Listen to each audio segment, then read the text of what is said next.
ಕಾಡಿನ ಅತ್ಯಂತ ಹಳೆಯ ಕೊಂಬೆಯ ಕೆಳಗೆ ವಸಂತದ ಪರಿಮಳವು ಹರಡಿತ್ತು. ಅದೇ ದಿನ ರಾಜು ಹಕ್ಕಿ ಮತ್ತು ರೇಣು ಹಕ್ಕಿಯ ಮದುವೆ ಇತ್ತು.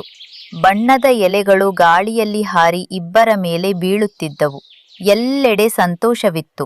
ಆದರೆ ರೇಣುನ ಜೀವನದಲ್ಲಿ ಮುಂದೆ ಏನಾಗಲಿದೆ ಎಂದು ಯಾರಿಗೂ ತಿಳಿದಿರಲಿಲ್ಲ. ರೇಣು, ನಾನು ಯಾವಾಗಲೂ ನಿನ್ನ ಜೊತೆ ಇರುತ್ತೇನೆಂದು ಪ್ರಮಾಣ ಮಾಡುತ್ತೇನೆ. ನಾನು ಕೂಡ ನಿನ್ನ ಜೊತೆ ಪ್ರತಿ ಕಷ್ಟದಲ್ಲೂ ನಿಲ್ಲುತ್ತೇನೆ. ಮದುವೆಯ ನಂತರ ರೇಣು ತನ್ನ ಹೊಸ ಗೂಡನ್ನು ತಲುಪಿದಳು.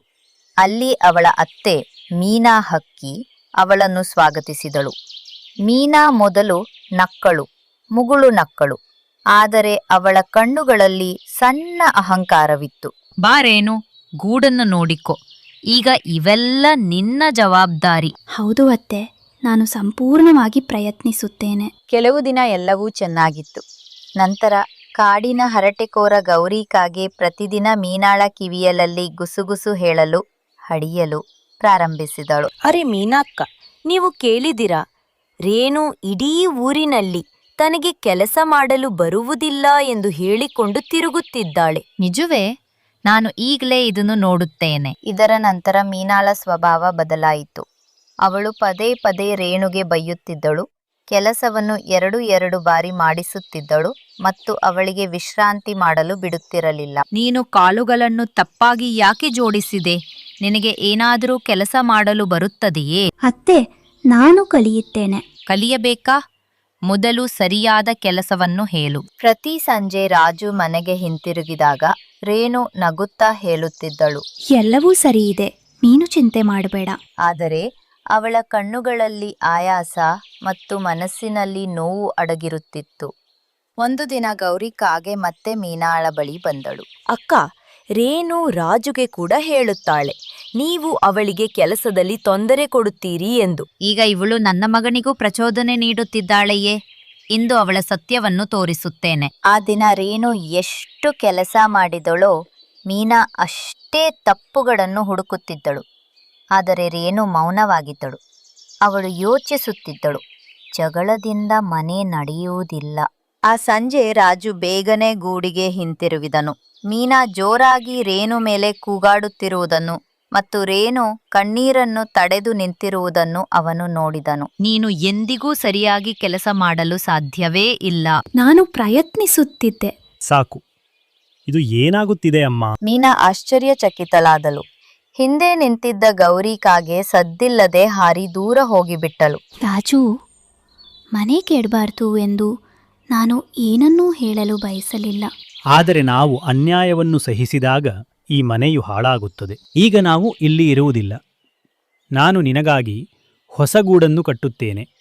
ಅಲ್ಲಿ ಯಾರು ನಿನಗೆ ದುಃಖ ಕೊಡಲು ಸಾಧ್ಯವಿಲ್ಲ. ರೇಣುವಿನ ಕಣ್ಣುಗಳಲ್ಲಿ ಮೊದಲ ಬಾರಿಗೆ ನೆಮ್ಮದಿಯ ಹೊಳಪು ಕಾಣಿಸಿತು. ರಾಜು ಮತ್ತು ರೇಣು ಕಾಡಿನ ಇನ್ನೊಂದು ಕಡೆಗೆ ಹಾರಿ ಹೋದರು.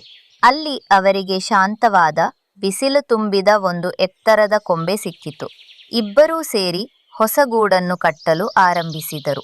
ರೇಣು ಕಟ್ಟಿಗೆಗಳನ್ನು ಮುರಿದು ತರುತ್ತಿದ್ದಳು ಮತ್ತು ರಾಜು ಗೂಡು ಕಟ್ಟಲು ಪ್ರಾರಂಭಿಸಿದನು. ಮತ್ತು ಇಬ್ಬರ ಮುಖದಲ್ಲಿ ಬಹಳ ದಿನಗಳ ನಂತರ ಸಿಕ್ಕ ನೆಮ್ಮದಿ ಇತ್ತು. ಈ ಸ್ಥಳ ಎಷ್ಟು ಶಾಂತವಾಗಿದೆ. ಏಕೆಂದರೆ ಇಲ್ಲಿ ನಿನ್ನ ಕಣ್ಣೀರು ಇಲ್ಲ. ಅತ್ತ ಮೀನಾ ಹಕ್ಕಿಯು ಮನೆಯಲ್ಲಿ ಒಬ್ಬಳೇ ಉಳಿದಳು. ಗೌರಿ ಕಾಗೆ ಕೂಡ ಈಗ ಹತ್ತಿರ ಬರುತ್ತಿರಲಿಲ್ಲ. ಮಾತನಾಡುವವರು ಯಾರೂ ಇಲ್ಲ, ಸಹಾಯ ಮಾಡುವವರು ಯಾರೂ ಇಲ್ಲ. ಕೆಲವೇ ದಿನಗಳಲ್ಲಿ ಮೀನಾಳಿಗೆ ಅನಾರೋಗ್ಯ ಕಾಡಲು ಪ್ರಾರಂಭಿಸಿತು. ಅಯ್ಯೋ, ನಾನು ರೇಣುವಿನೊಂದಿಗೆ ಚೆನ್ನಾಗಿ ವರ್ತಿಸಿದ್ದರೆ ಎಷ್ಟೊಂದು ಚೆನ್ನಾಗಿತ್ತು. ಒಂದು ದಿನ ರಾಜು ಮತ್ತು ರೇಣು ಅವಳನ್ನು ನೋಡಲು ಬಂದರು. ಮೀನಾ ಮೆಲ್ಲನೆಯ ಧ್ವನಿಯಲ್ಲಿ ಹೇಳಿದಳು, ಮಗನೇ ರೇಣು, ನಾನು ನಿಮ್ಮೊಂದಿಗೆ ತಪ್ಪು ಮಾಡಿದೆ. ನೀವು ನನ್ನನ್ನು ಕ್ಷಮಿಸುವಿರಾ? ಅತ್ತೆ, ಕ್ಷಮೆಗಿಂತ ದೊಡ್ಡ ಔಷಧಿಯೇ ಇಲ್ಲ. ನಾವು ನಿಮ್ಮನ್ನು ವಾಪಸ್ ಕರೆದುಕೊಂಡು ಹೋಗಬಹುದು ಅಮ್ಮ. ಬೇಡ, ನಾನು ನಿಮ್ಮ ಸಂತೋಷಕ್ಕೆ ಭಾರವಾಗುವುದಿಲ್ಲ. ಬಸ್ಸು, ನೀವಿಬ್ಬರೂ ಸಂತೋಷವಾಗಿರಿ. ರೇಣು ಮೀನಾಲಿಗಾಗಿ ಆಹಾರ ಮತ್ತು ಎಲೆಗಳನ್ನು ಬಿಟ್ಟಳು. ಹೋಗುವಾಗ ಹಿಂದೆ ತಿರುಗಿ ನೋಡಿದಳು. ಮೀನಾಳ ಕಣ್ಣುಗಳಲ್ಲಿ ಪಶ್ಚಾತ್ತಾಪವಿತ್ತು. ಆದರೆ ತನ್ನ ಮಕ್ಕಳು ಈಗ ಸಂತೋಷವಾಗಿದ್ದಾರೆ ಎಂಬ ಮನಸ್ಸಿನಲ್ಲಿ ಶಾಂತಿಯೂ ಇತ್ತು. ತಮ್ಮ ಹೊಸ ಗೂಡಿನಲ್ಲಿ ರೇಣು ಮತ್ತು ರಾಜು ಅವರ ಜೀವನವು ಈಗ ಪ್ರೀತಿ ಮತ್ತು ಗೌರವದಿಂದ ತುಂಬಿತ್ತು.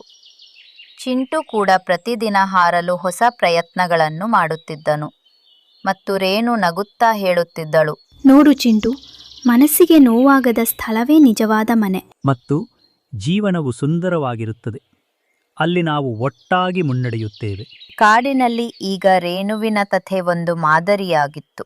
ಗೌರವ ಮತ್ತು ಪ್ರೀತಿಯಿಂದಲೇ ಮನೆ ನಿರ್ಮಾಣವಾಗುತ್ತದೆ ಮತ್ತು ದಯೆಯಿಂದಲೇ ಸಂಬಂಧಗಳು.